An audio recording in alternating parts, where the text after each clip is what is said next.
Hello everybody. This picture that we're looking at was taken on this day in 1972.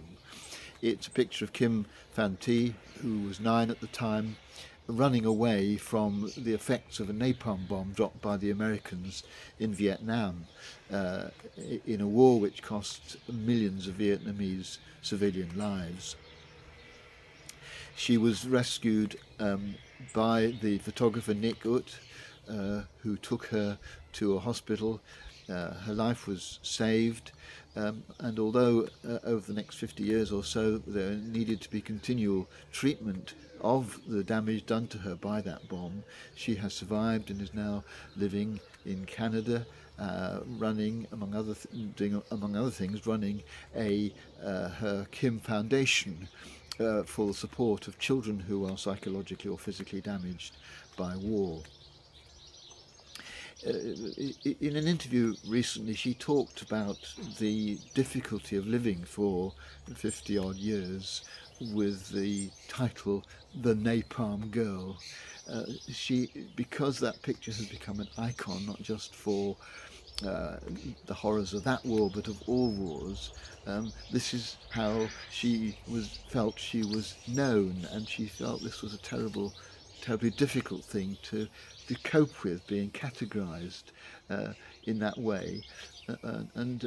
She said, "I am no longer a victim of war. I'm not the napalm girl now. I'm a friend, a helper, a grandmother, and a survivor calling out for peace."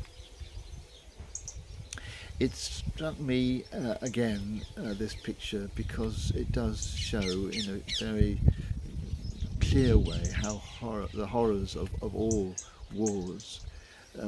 But I was also interested, seeing it again and reading that interview, to think about identity and how hard it was for her to be categorized in that way, because she was so much more than that and continues to be so much more than that now. It reminded me, when I'm watching people in the public realm on television, or people who are in the news, or even when I'm reacting to people who I meet, who are looking after me in a shop or in a restaurant, or providing any other kind of service for me, how important it is not to just put them in the category in which I most immediately encounter them, but to recognise that for all the people I meet and all the people I hear about and read about and see on the television, they have lives. They're rounded people. They have relationships. They have families. They have money troubles. They have health problems. They have good days. They have bad days.